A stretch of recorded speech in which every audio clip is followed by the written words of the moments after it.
हाँ जी, करो करो, मशीन चालू करो।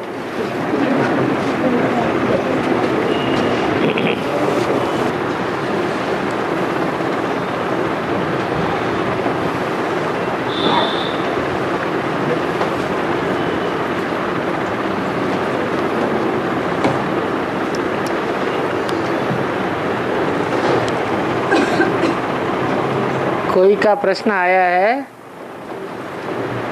बड़े बड़े भयंकर भयंकर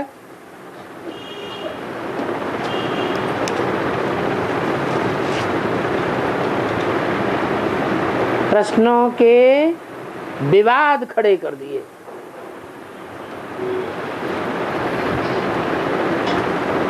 एक तरफ कहा है कि लौकिक माँ बाप की इच्छा न हो सरेंडर करने की बच्चे को, और बच्ची सरेंडर हो जाए तो वो भारत माता नहीं हो सकती।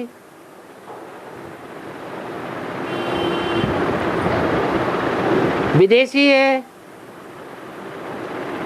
और दूसरी VCD में कहा है कि लौकिक माँ बाप में मोह बहुत होता है, इसलिए लौकिक माँ बाप बच्चों के दुश्मन है।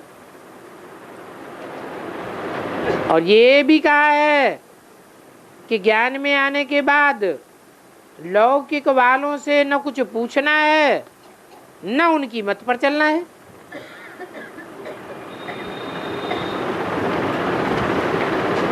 फिर कहा है तुरदान महान कल्याण।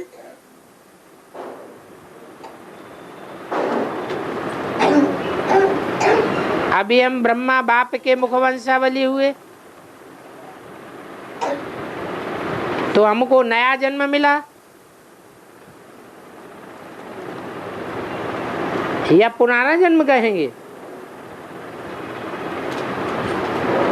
तो अब बाबा इतनी बातें पैदा होती हैं, क्या करना है, क्या करना ठीक है?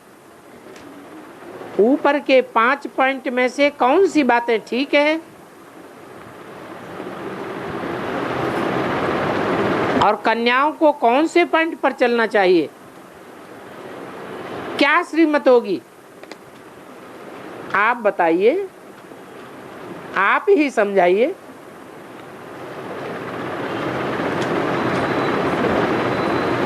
इसमें कौन से पॉइंट में विरोधाभास पैदा हुआ? पहला पॉइंट जो लिखा है कि बच्ची अगर माँ बाप की इच्छा से सरेंडर न हो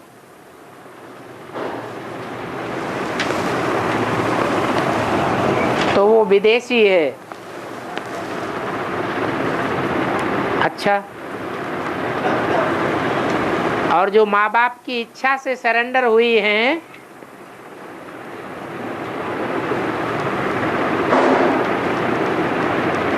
उनमें गारंटी है कि वो विदेशी नहीं हो सकती।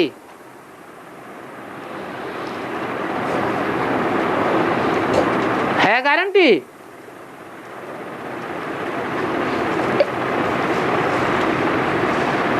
और यहाँ रुद्रमाला में तो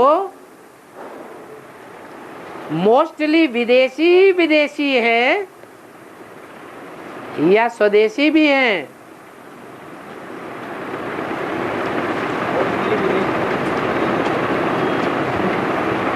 बाप क्या है?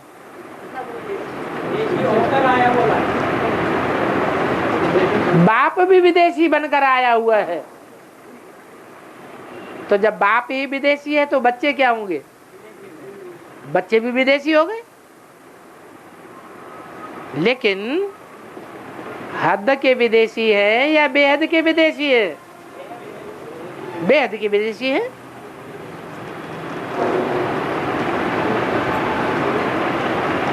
वो विदेशी नहीं है जो कभी कन्वर्ट नहीं होते हैं दूसरे धर्म में।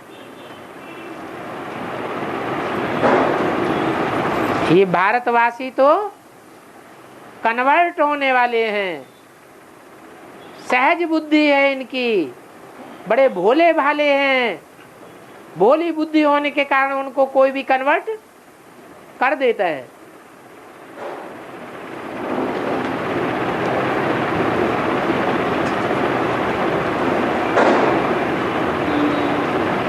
माँ बाप कन्या की जबरन शादी करते हैं और उसे सरेंडर नहीं होने देना चाहते लोक लाज के कारण। तो कन्या को शादी कर लेना अच्छा, या ईश्वर के प्रति अर्पण हो जाना अच्छा है? अर्पण हो जाना ही अच्छा है, क्योंकि शादी तो बर्बादी बताई दी।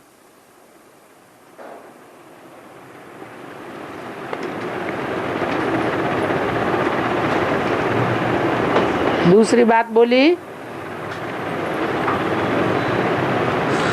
लौकिक माँ बाप में मोह होता है बच्चों के प्रति, इसलिए वो बच्चों के दुश्मन है।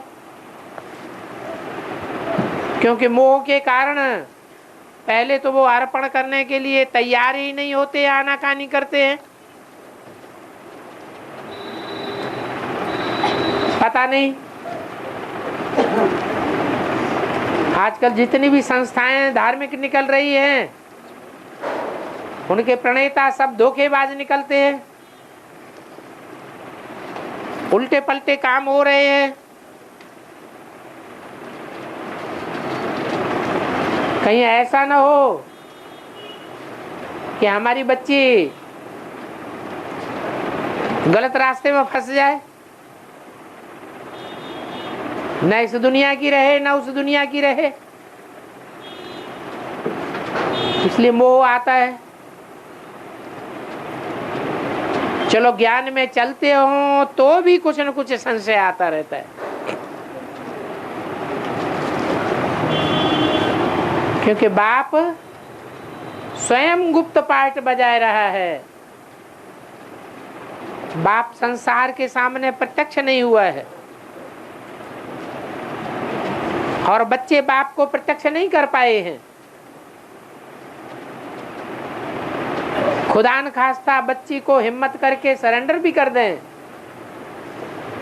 तो भी डर लगा रहता है।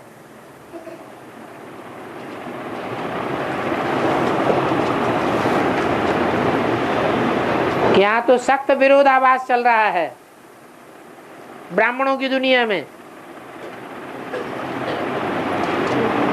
एक तरफ बेसिक ब्राह्मणों की पार्टी है जो बड़ी बुलंद है, सारी दुनिया में विस्तार में फैली हुई है। उनके पास अकूत धन संपत्ति है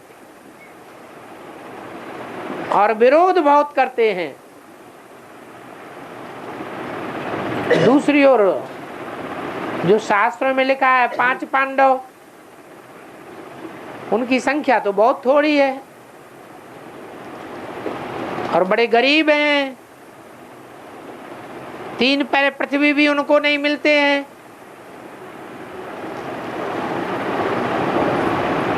तो आखिर ये कब तक चलेगा? ब्रह्मा बाबा के पास तो अकूत धन संपत्ति थी,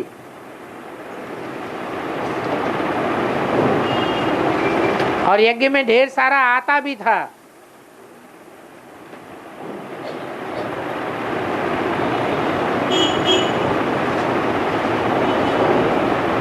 ग्लानि का वातावरण नहीं फैला हुआ था। यहाँ तो विरोधी पार्टियों के द्वारा ढेर सारी ग्लानि फैलाई हुई है, जिस ग्लानि का जवाब ज्ञान से सब कोई नहीं दे सकता। और पहली बात तो ज्ञान सुनने के लिए कोई तैयार भी नहीं होता। तो बार बार माँ बाप को संशय आता है कि हमारी बच्ची सुखी रहेगी या दुख में चली जाएगी। कहीं ऐसा ना हो छोड़ करके आ जाना पड़े। दूसरी ओर जो बच्चियां सरेंडर हो जाती हैं, ज्ञान की बातों में रमण कर जाती हैं, सेवा में लग जाती हैं, उनको भगवान का उमंग उत्साह दिन दूना रात चौगुना बढ़ता रहता है। वो चाहती हैं कि हम कल नहीं आज ही नष्ट मोह हो जाएं। वो अपने माँ बाप से संबंध संपर्क तोड़ देना चाहती है ताकि हमें बिल्कुल याद ना आए। और माँ बाप का वातावरण दूसरा प्रकार का होता है, दुनियादारी का।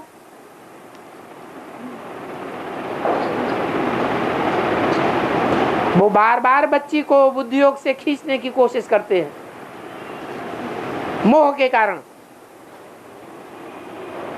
और बच्ची बिल्कुल ना कर देती है,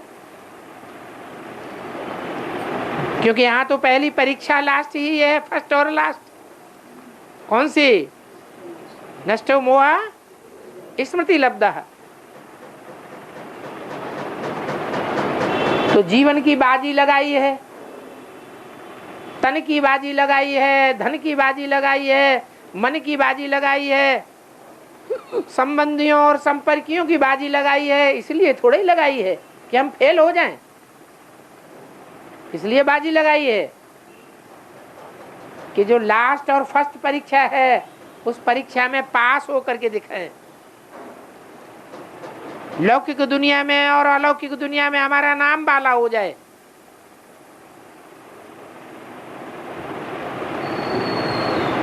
तो बाबा ने तो मुरली में जो बोला वो तो पत्थर की लकीर है कि माँ बाप बच्चों के दुश्मन होते हैं, क्योंकि माँ बाप को मोह रहता है, खास करके माँ को। ये कोई गलत बात नहीं है। कितना भी ज्ञान में पक्के चलने वाले होते हैं तो भी अंदरूनी थोड़ा बहुत मोह आता है।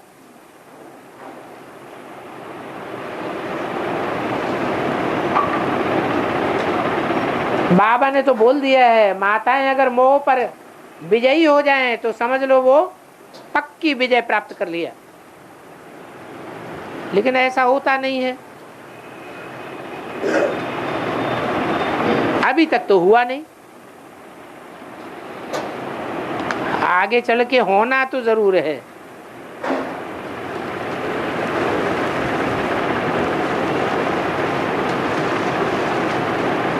बाकी ये बात तो पक्की है कि मोस्टली माँ बाप बच्चों को अपनी तरफ खींचते रहते हैं। और ये भी पक्का है कि बाहर की दुनिया में बच्चियां जब निकलती हैं तो मुरली में बोला है कि मधुबन से बाहर जाने के बाद माया जोर से आक्रमण करती है।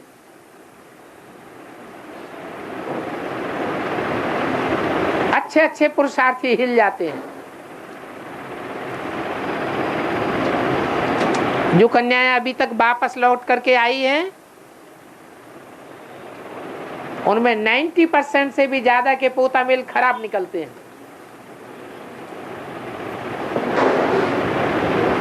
माँ बाप उतनी संभाल नहीं कर पाते जितनी आश्रम में उनकी संभाल हो जाती है।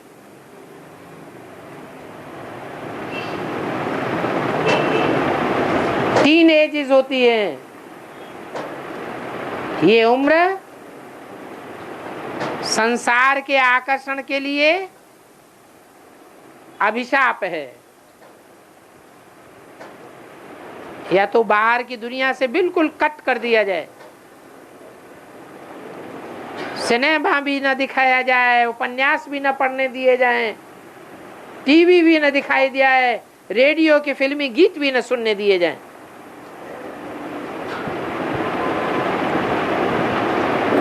इतना दुनिया से कट किया जाए तब बच्चों का सुधार हो सकता है। नहीं तो पाश्चात्य शिक्षा के नाम पर आज बच्चों का बहुत हनन हो रहा है। चरित्र नाम की चिड़िया तो जैसे उड़ती जा रही है दूर ऊंचाई में, चरित्र बिगड़ने के कारण ही बाबा ने बोला डॉगली पढ़ाई, और ईश्वरीय पढ़ाई को बोला गॉडली पढ़ाई।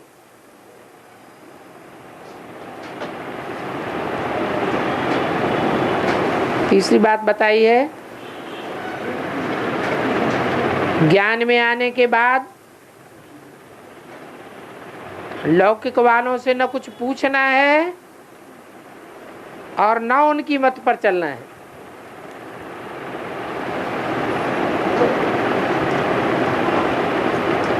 ये तो दो बातें हो गई। ज्ञान में चलना है तो ज्ञान के रास्ते की तरह चलना चाहिए,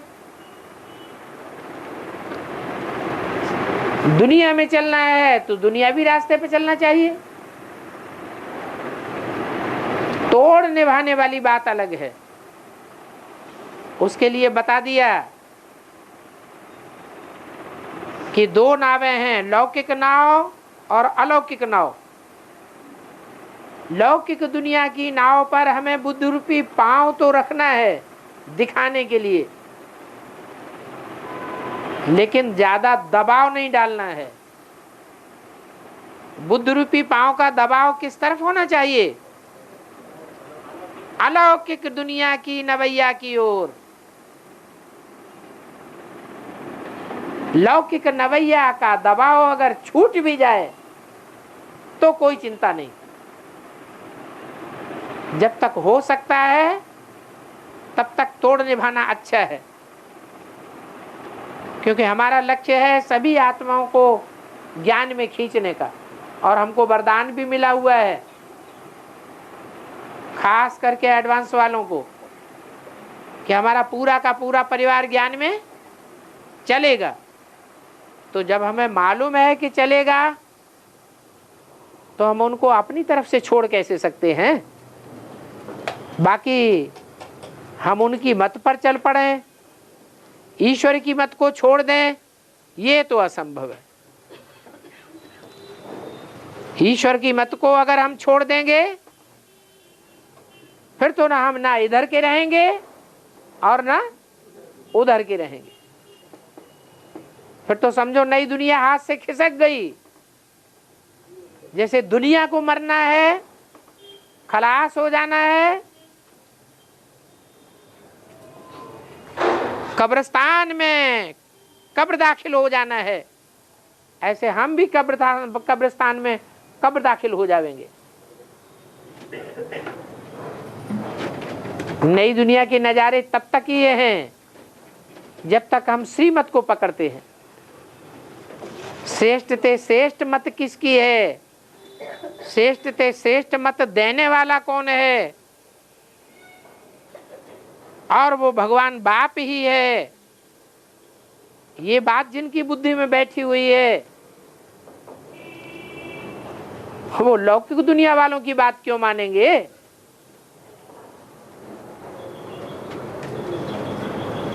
अच्छी तरह से सोच करके समझ करके तब बेसिक में गए।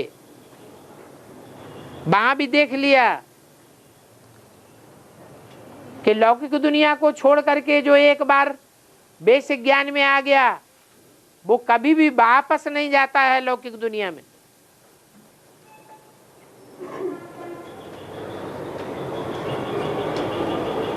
बहुत थोड़ी परसेंटेज के लोग हैं जो ऐसे बेवकूफ होंगे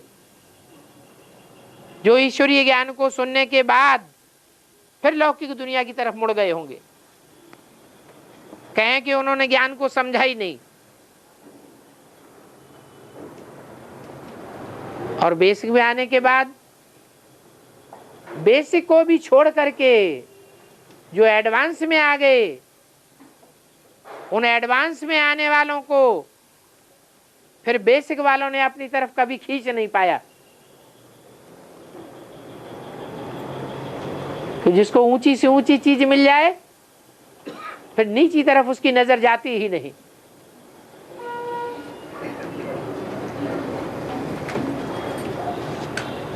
तो ये विशेष ज्ञान मिला,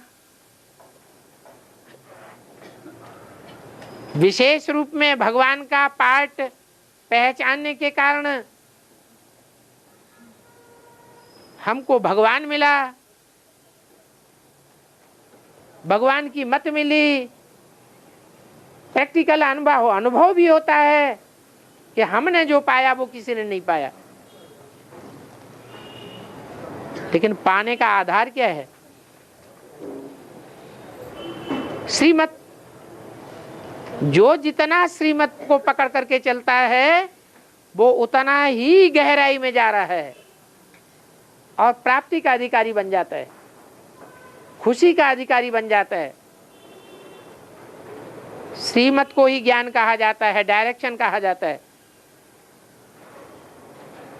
तो इसमें भी कोई शक नहीं है कि ज्ञान में आने के बाद लौकिक दुनिया वालों से पूछना भी कुछ नहीं है। पूछने का मतलब ही होता है हम उनकी मत पर चलना चाहते हैं, अगर कोई पक्का संबल मिले तो। जैसे कोई पूछते हैं बाबा हम शादी करें, तो बाबा कहते हैं इनकी जरूर इच्छा है, तब पूछ रहे हैं। ऐसे ही ज्ञान में चलने वालों को लौकिक परिवार वालों से या संबंधियों से या संपर्कियों से कुछ भी पूछने की दरकार नहीं है। इतना मतवाला होकर के चलना चाहिए। और अगर वो अपनी तरफ से मत दें भी तो उस मत पर ध्यान देने की दरकार नहीं है। चलना तो दूर रहा। इतने निश्चय बुद्धि होकर के अगर हम चलते रहे हैं तभी प्राप्ति के अधिकारी बनेंगे।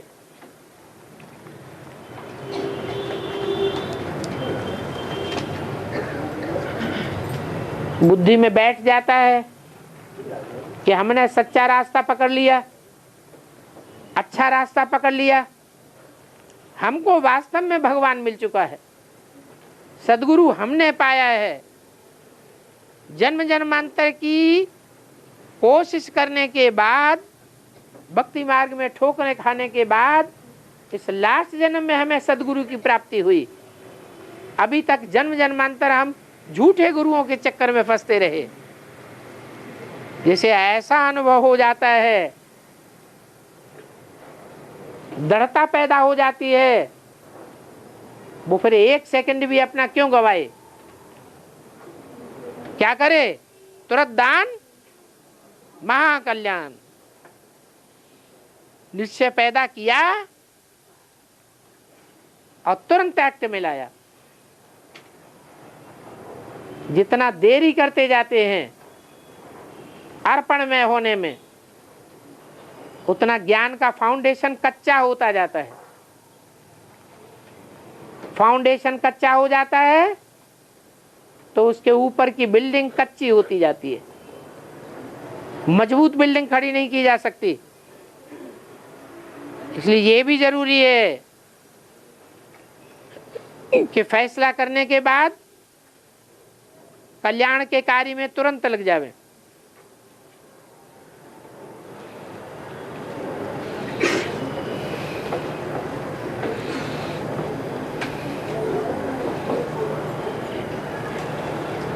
इन सभी पॉइंट्स में कहीं भी कोई विरोधाभास नहीं है। अगर कोई को लगता है कि कहीं कोई विरोधाभास है तो बताए।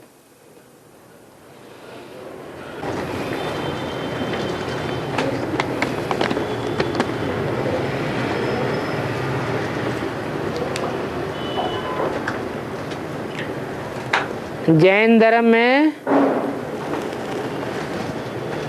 मंत्र जपते हैं नमो अरिहंतारम, अरिहंतारम। उसका अर्थ क्या है? अरि कहा जाता है दुश्मन को, हंता कहा जाता है मारने वाले को। अर्थात जो दुश्मनों को मारने वाला है उसको मैं नमन करता हूं। दुश्मन कौन है?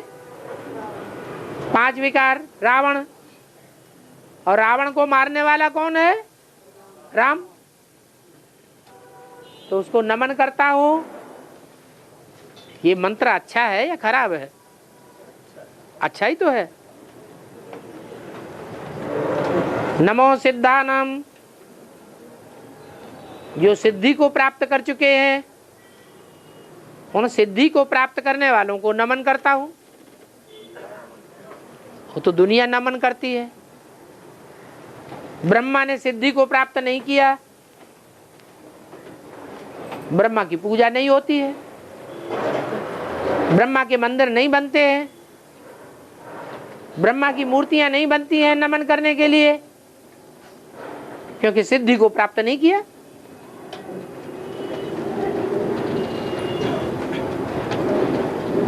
तीर्थंकरों को नमन करते हैं,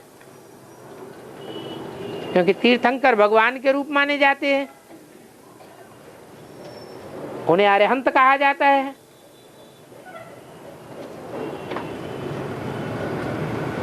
भगवान के रूप इसलिए माने जाते हैं कि उन्होंने संपूर्ण पुरुषार्थ किया है।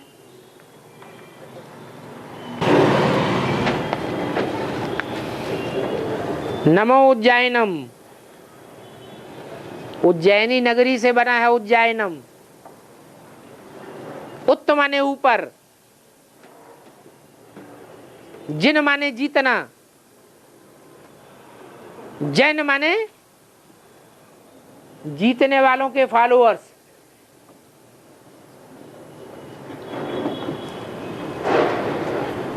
पांच विकारों पर जीत पाने वालों के फॉलोअर्स जहां जास्ती तादाद में रहते हैं, उस नगरी का नाम है उज्जैन नगरी।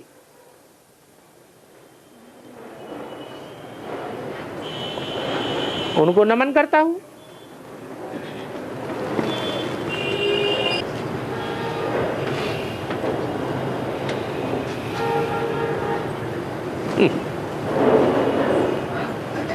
माता जी ने सारे ही मंत्र लिख दिए। आज जैन भाषा में जो मंत्रोच्चारण है वो पाली और प्राकृत भाषा से लिया गया है। जो पाली और प्राकृत भाषा को जानने वाले पंडित हैं वो उनके एक एक शब्द के अर्थ को बता सकते हैं। इसमें संस्कृति ही नहीं है, और भाषाएं भी हैं। महात्मा बुद्ध तो 50 साल बाद में आए हैं, लेकिन जैन धर्म तो अलग से कोई धर्म नहीं है, देवी देवता सनातन धर्म का ही दूसरा रूप है। इसलिए झाड़ के चित्र में कहीं भी जैन धर्म अलग से नहीं दिखाया गया है। बौद्ध धर्म अलग से दिखाया गया है, लेकिन जैन धर्म अलग से नहीं दिखाया गया है। और दिलवाड़ा मंदिर किसकी यादगार है? जैनियों की यादगार है या हमारी यादगार है? बाबा ने क्या बोला? हमारी यादगार है। अर्थात इंद्रियों के ऊपर जीत पाने वाले, पांच विकारों के ऊपर जीत पाने वाले हम ब्राह्मण बच्चे हैं। उनके दो रूप हो गए बाद में,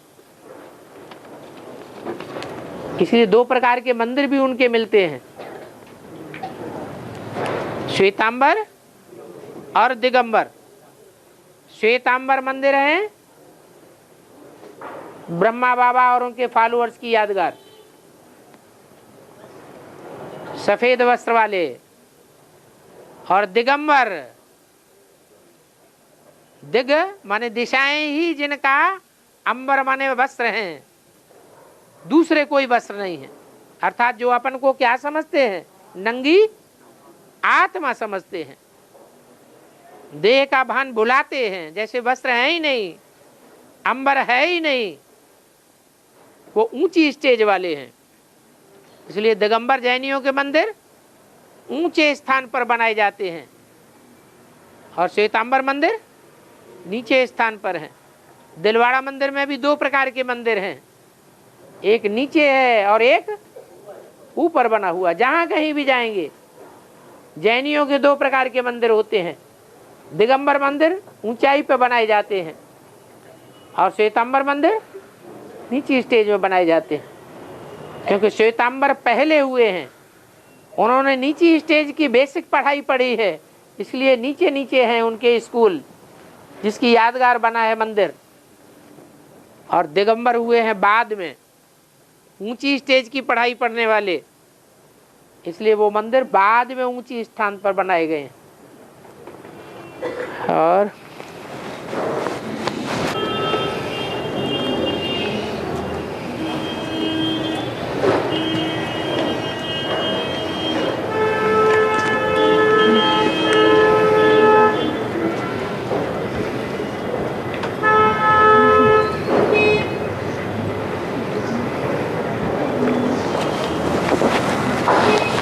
एक प्रश्न आया है, रुद्रमाला के लिए कहा गया है कि मिले न फूल तो कांटों से दोस्ती कर ली, ऐसे है?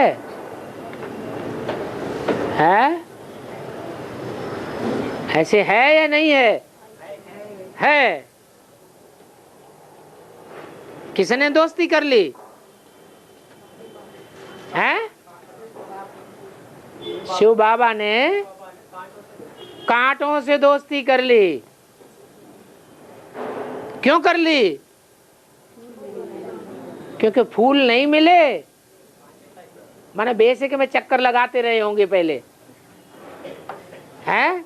उनके हत्थे एक भी नहीं चढ़ा, तो क्या किया? फिर उन्होंने चला, अच्छा चलो नहीं है तो कोई बात नहीं, हमारे भाग्य में ऐसे ही है, तो क्या करे? कांटों से दोस्ती कर ली। तो बाबा जो पक्की पक्की सूर्यवंशी आत्माएं हैं अथवा अष्टदेव हैं, काशी नगरी में रहने वाले हैं, रुद्रमाला के सर्वोच्च मणके हैं, वे कैसे कांटे हैं? वो कांटे कैसे हो सकते?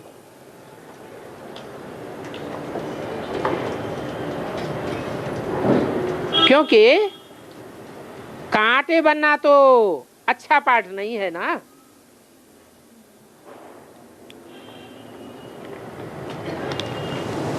अच्छा, सूर्यवंशी सारों को छोड़ दो, सूर्यवंशियों का मुखिया कौन है? बाप।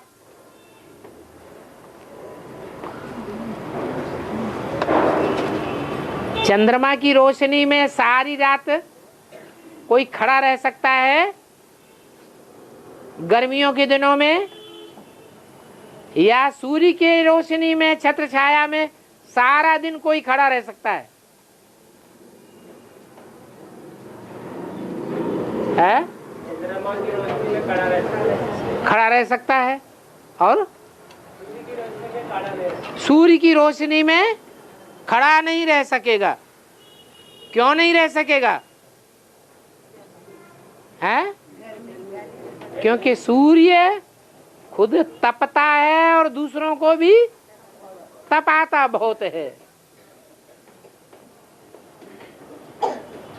तो भगवान सूर्य के जो सूर्यवंशी बच्चे हैं और उनमें जो बड़ा बच्चा है राम वाली आत्मा, वो यज्ञ के आदि में भी सबसे जास्ती गाली खाई थी। सारी दुनिया एक तरफ और वो आत्मा अकेली एक तरफ हो गई थी।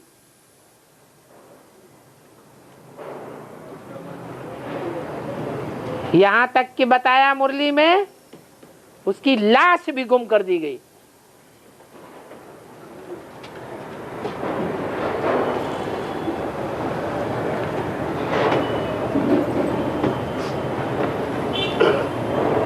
देहम वा पातयेत कार्यम वा साधयेत। हिला नहीं।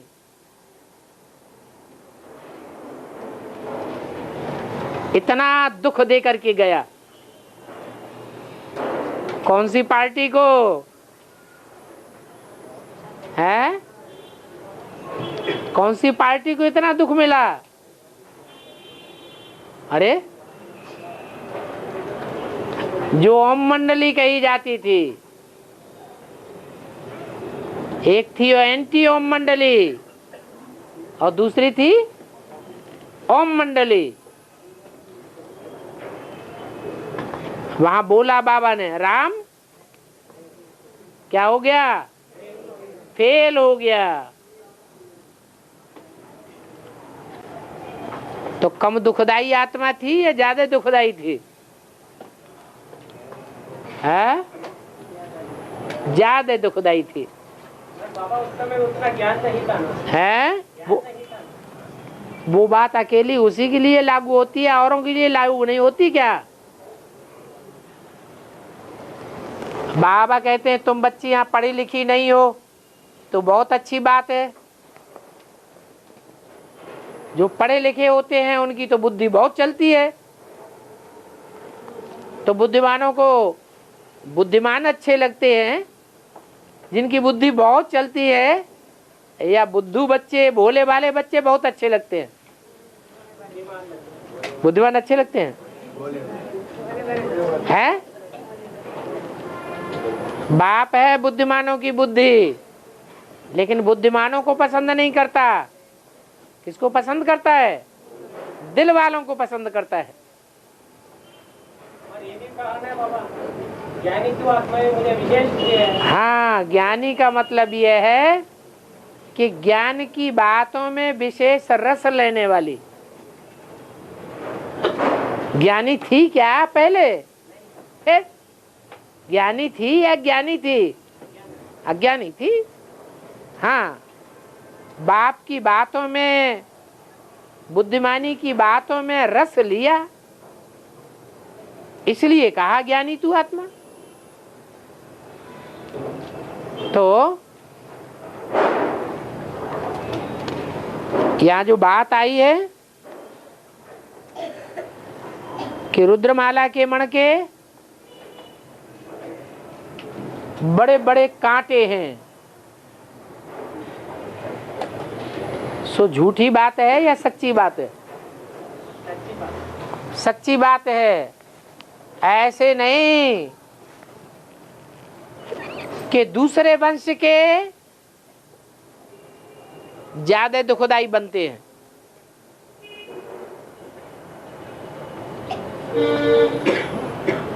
और सूर्यवंशी कम दुखदाई बनते हैं। जो ज्यादा से ज्यादा सुखदाई होते हैं देवताएं, वो ही देवताएं ज्यादा से ज्यादा दुखदाई बन जाते हैं। अभी रिजल्ट, ड्रामा अभी पूरा शूट नहीं हुआ है, इसलिए प्रश्न पैदा हो रहा है। ऐसे नहीं है कि काशी नगरी में सारे के सारे सुखदाई इकट्ठे हो गए हो। नहीं, नियम बना हुआ है। जो सबसे जास्ती ऊंचा उठता है वो ही सबसे जास्ती नीचे गिरता है। जो सबसे जास्ती सुखदाई बनता है वो ही सबसे जास्ती दुखदाई बनता है। दुनिया में सबसे ज्यादा त्रास देने वाला, जब दुनिया का विनाश होगा, सारे वायुमंडल में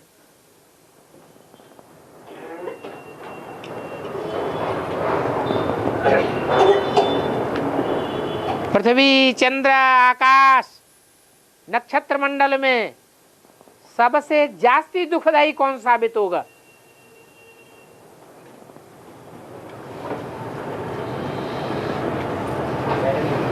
है? है? है? कौन? पृथ्वी। पृथ्वी ज्यादा दुखदाई साबित होगी। भूकंप आता है, हाँ, भूकंप भी कब आएगा? भूकंप का भी कारण क्या होगा?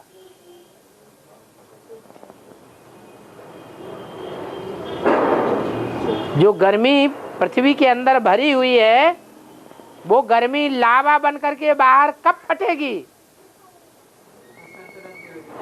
असंतुलन क्यों होगा? असंतुलन माने डामाडोल होना। क्यों होगा? है तत्वों का असंतुलन क्यों होगा? क्योंकि सूर्य बहुत तेजी से तपेगा, इतना तेजी से तपेगा कि जो ओजोन किरण अभी फट रही है तो वैज्ञानिकों में हलचल मच रही है। इतनी तेजी से तपेगा कि सारी ओजोन किरण फटने पर लग पड़ेगी। अब पृथ्वी का वायुमंडल बहुत गर्म हो जाएगा, इतना गर्म होगा कि अंदर का लावा सारा फूट के बाहर निकलने लग पड़ेगा। है उसके लिए मनुष्य कारण बनता है। मनुष्यों में वो कौन मनुष्य है जो दुनिया के विनाश का कारण बनता है? अरे कौन है? विदेशी है। बाप विदेशी बन के आया है सबसे बड़ा। अरे हम भी तो बेहद हद दोनों की बातें कर रहे हैं। हद में उठाओ तो वो सूर्य उठा लो जड़, और बेहद में उठाओ तो चैतन्य सूर्य उठा लो। तीन देवताएं हैं, तीन देवताओं में कौन सबसे ज्यादा विनाशकारी है? है? जिसे ज्ञान सूर्य कहा गया। अज्ञान और ज्ञान आत्मा में होता है या जड़ में होता है? आत्मा में होता है। तो वो कौन सी आत्मा है जो अति की अज्ञानी बन जाती है? राम ही रावण बन जाता है। वो कौन है? अरे राम बाबू, अरे सूर्य ही तो है। अब वो हद का हो या बेहद का हो। इसलिए सूर्य अकेला है या सूर्य के साथ और सूर्यवंशी भी हैं? सूर्यवंशी भी हैं। बाप अकेला कुछ भी नहीं करता, स्थापना भी नहीं करता और विनाश भी नहीं करता, बच्चों के साथ ही करता है। बाबा राम वाली आत्मा तो सूर्य कहेंगे, नहीं तो बृहस्पति कहेंगे। वो तो एक ही बात हो गई। पति जो है वो साकार बनता है या निराकार बनता है? तुम्हारा तो और ही खोपड़ा बढ़िया है। अरे राम वाली आत्मा बृहस्पति है। राम वाली आत्मा ही तो पति बनती है। जो निराकार है वो पति नहीं है। उसका संबंध क्या है आत्माओं के साथ? पति का संबंध है। निराकार का संबंध क्या है? बाप और बच्चों का, दूसरा कोई संबंध नहीं है। वही निराकार जब साकार में प्रवेश करता है तो अनेक संबंधों के बीच में एक मुख्य संबंध है, पति पत्नी का भी है। तुम सब सजनिया हो, एक है साजन। तो वो बृहस्पति भी है। बृहस्पति माने बड़े थे, बड़ा, जिससे बड़ा पति कोई संसार में होता ही नहीं। हाँ बोलो। इस स्थूल में भी नवग्रह में सूर्य अलग है, बृहस्पति अलग है। अभी राम वाली आत्मा के शरीर में शिव। जो सूर्य है उसको तुम निराकार समझते हो या साकार? सूर्य कभी अंधेरा होता है? और राम वाली आत्मा में? सीधी बात हो गई। माने वृक्षपति जो है हाँ, इसलिए वही बृहस्पति है। वही बृहस्पति है।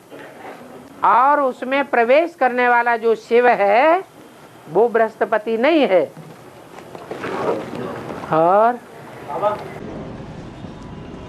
इसलिए कहा गया है मैं निर्लेप हूँ माना, किसी के साथ लेप शेप नहीं लगता है। ठीक है, तो फिर आत्री माना हैं? आत्री माना अनुसुईया का पति बोला है। हैं? आत्री माना अनुसुईया का पति माना है। नहीं, आत्री माने जो तीन में से नहीं है। त्रि माने तीन, आ माने नहीं, जो न ब्रह्मा में से है, न अकेले विष्णु में से है, न अकेले शंकर में से है, तीन से न्यारा है, वो है अत्रि। इसलिए कहा गया अत्रि। उस स्वरूप को याद करने वाली वो है अनुसुईया। और बाबा सत्यनारायण की कहानी कहते हैं, सत्य लक्ष्मी की कथा नहीं कहते हैं। और ये भी लक्ष्य दिया गया है कि विजय माला को आह्वान करना है। सर विजय माला की पवित्रता की इतना महिमा है। फिर नारायण की पवित्रता लक्ष्मी की पवित्रता में फर्क है। हाँ, नारायण की पवित्रता याद से मिलती है। याद में परिपक्व स्टेज आती है तो नारायण की पवित्रता आती है। और लक्ष्मी तो नेचुरल पवित्र है।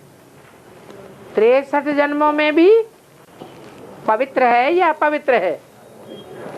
पवित्र है। वो नेचुरल पवित्रता है। नेचुरल माने प्राकृतिक, प्रकृति माने पृथ्वी, वो पृथ्वी से मिली हुई है। लक्ष्मी अकेली नहीं है, महालक्ष्मी के साथ है। दोनों लक्ष्मी मिलती हैं तब लक्ष्मी का संपूर्ण रूप बनता है महालक्ष्मी। तो एक है प्राकृतिक रूप और एक प्राकृतिक नहीं है, लेकिन याद की स्टेज से बन जाता है।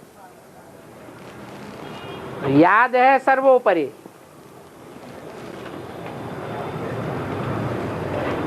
क्योंकि भगवान की दी हुई चीज है। भगवान की दी हुई जो देन है वो लक्ष्मी ने प्राप्त नहीं की। महत्व तो नहीं आया बुद्धि में, और जिसने उसको महत्व दिया वो याद की स्टेज में ऊंचा चला जाता है। इसलिए जो आवाहन करने की भी बात आती है वो आदि में आती है या मध्य में आती है या अंत में आती है? अब अंतिम समय चल रहा है। अब आवाहन करने की जरूरत है। सोना जब पवित्र बनाया जाता है, आग में डाला जाता है, तो शुरुआत में ही उसमें सुहागा डाल देते हैं, या जब पिघल जाता है तब उसमें सुहागा डालते हैं?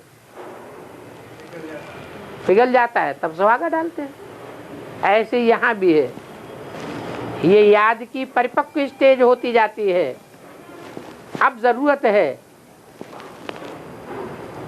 सौभाग्य बनाने वाली की। वो सौभाग्यवती लक्ष्मी ही है। उसका आवाहन करना है, समय पर आवाहन करना अच्छी बात है। और सन्यासी की पवित्रता जिस पवित्रता की कोई परीक्षा न हो उसको कोई मानेगा? बिना प्रूफ और प्रमाण के बुद्धिमान मानने के लिए तैयार होते हैं? नहीं होते। इसलिए सीता की भी पवित्रता की परीक्षा होना जरूरी है। भगवान राम भी तभी मानेगा जबकि परीक्षा हो जाए। त्रिदेवियों ने भी तभी माना जब अनुसुईया की परीक्षा हो जाएगी। परीक्षा में पास तो मानना पड़े परीक्षा। और बाबा, अशोक चक्रवर्ती ने एक ही जन्म में बौद्ध धर्म को स्वीकार किया है एक ही जन्म में बौद्ध धर्म को स्वीकार किया। है बाबा ने कहा रुद्रमाला के मन के कन्वर्ट नहीं होते, उस धर्म में जन्म लेते। बौद्ध धर्म के अशोक चक्रवर्ती ने है उन्होंने एक ही जन्म में बौद्ध धर्म को स्वीकार किया। हाँ फिर बाबा ने कहा रुद्रमाला के मन के कन्वर्ट नहीं होते, उस धर्म में जन्म लेते। ये थोड़ा ही कहा तुमको गलत फहमी हो गई।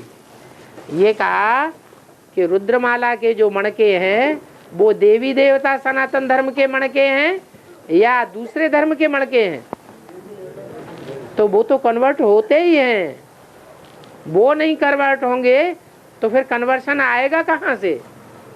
धर्म में जन्म लेते हैं। हाँ जी, वो दूसरे धर्म का धर्मपिता आकर के प्रवेश करता है, तब जाकर के दूसरे धर्म का छिलका चढ़ता है उन पर, और अगले जन्म में जाकर चढ़ता है, उसी जन्म में नहीं। सिद्धार्थ में जिस जन्म में प्रवेश किया उस जन्म में बिंबसार अथवा सिद्धार्थ का जो बाप है वो कन्वर्ट नहीं होता। 2, 4, 6 जन्मों के बाद कन्वर्शन होता है। जन्म लेकर के वो बौद्ध धर्म में कन्वर्ट हो जाता है, तब जन्म लेता है। फिर बाबा अशोक चक्रवर्ती आधार मूर्तों की दुनिया से आए। हाँ, आधार मूर्तों की दुनिया से आया। और हाँ, ये फूल जल्दी सड़ जाता है फूल जल्दी सड़ जाता है और कांटे ज़्यादा दिन रहता है। फूल सड़ जाता है और कांटे ज़्यादा दिन रहता है। देखो, राक्षसों की और फूलों की जब तुलना करेंगे तो फूल ज्यादा स्थायी होते हैं या राक्षस ज्यादा स्थायी होते हैं? कड़क कौन होता है? हैं? कांटा ज्यादा कड़क होता है और फूल है उतना कड़क नहीं होता है। जो कड़क होता है वो ही दूसरों को दुख देता है।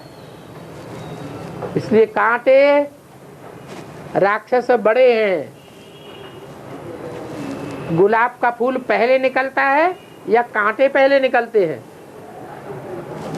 हैं? कांटे पहले निकलते हैं। कांटे बड़े हुए और फूल छोटे हुए। राक्षसों ने पहले जन्म लिया दिति से और देवताओं ने अदिति से बाद में जन्म लिया। जो पहले जन्म लेते हैं वो बड़े होते हैं। बड़े होते हैं इसलिए उनमें पावर ज्यादा होती है। जो बाद में जन्म लेते हैं वो छोटे होते हैं, उनमें पावर कम होती है। और विजयमाला और रुद्रमाला दोनों में कांटे कौन है और फूल कौन है? हैं? रुद्रमाला कांटे है। अपने स्वरूप को पहले कौन पहचानते हैं? रुद्रमाला वाले पहचानते हैं या विजयमाला वाले पहचानते हैं? हैं? रुद्रमाला वाले पहले पहचानते हैं, वो असुर है, और विजयमाला देवात्मा है।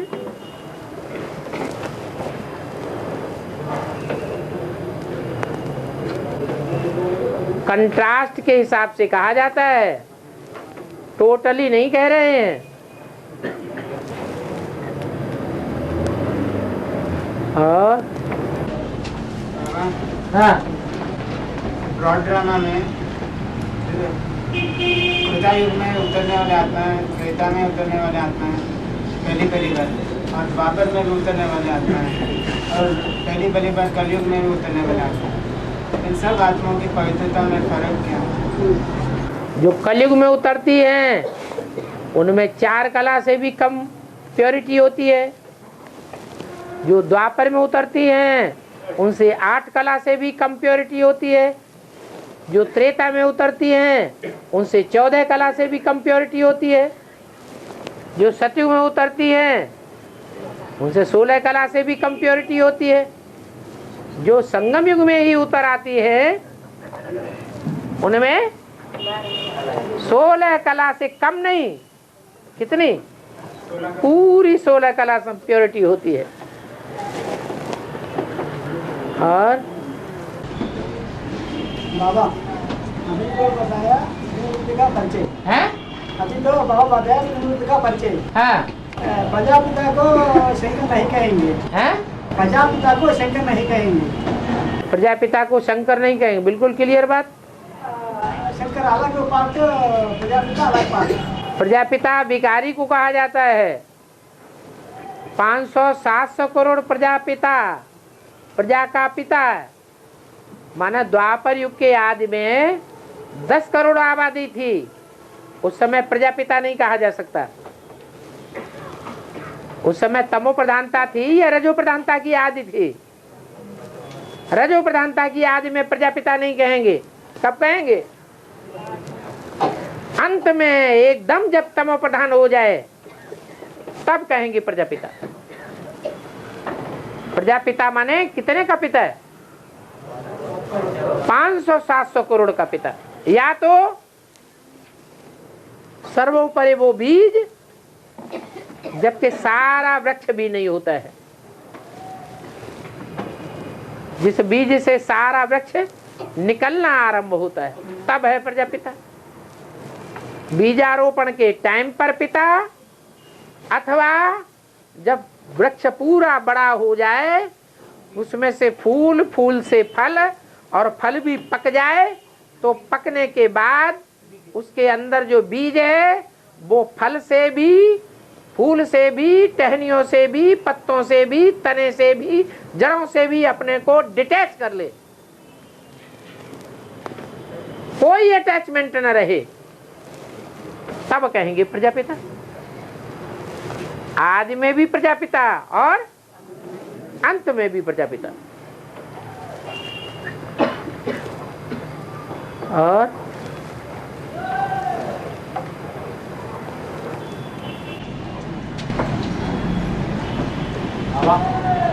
ब्रह्मा ने 3 बार सृष्टि रचा और बिगाड़ दिया, अभी 4थी बार नहीं ऐसा कहा।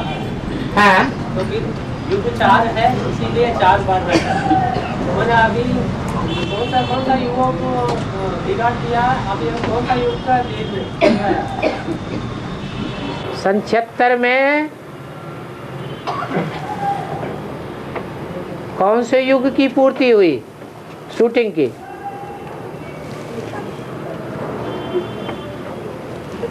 हैं? सतयुग की पूर्ति हुई। देवताई षष्ठी, देवताई षष्ठी का 4 युग पूरा हुआ, 4 अवस्थाएं पूरी हुई,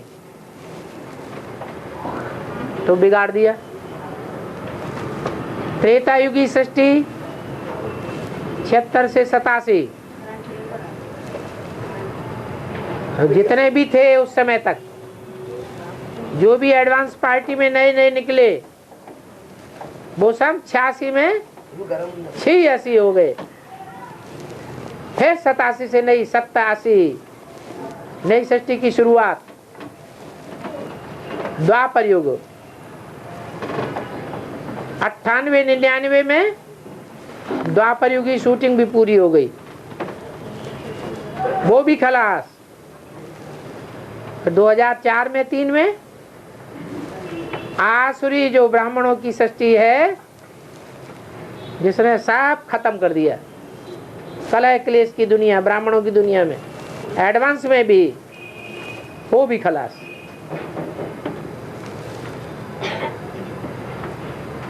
तो 3 रूप तो पूरे हुए, अभी 4था रूप चल रहा है।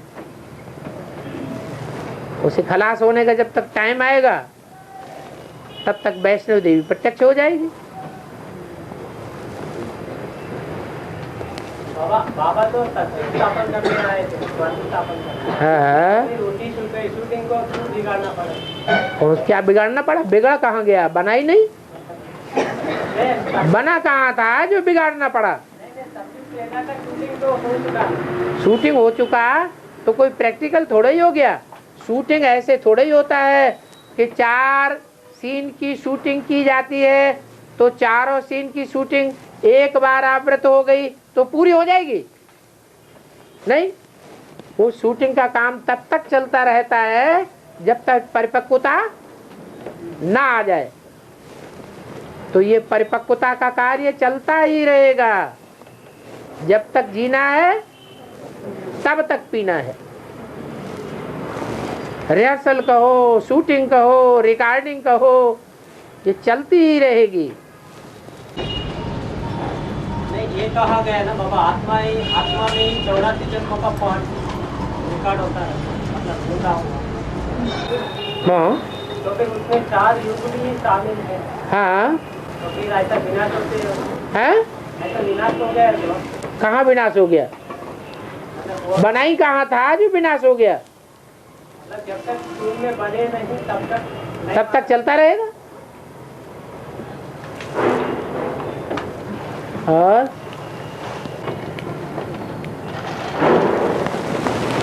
ओम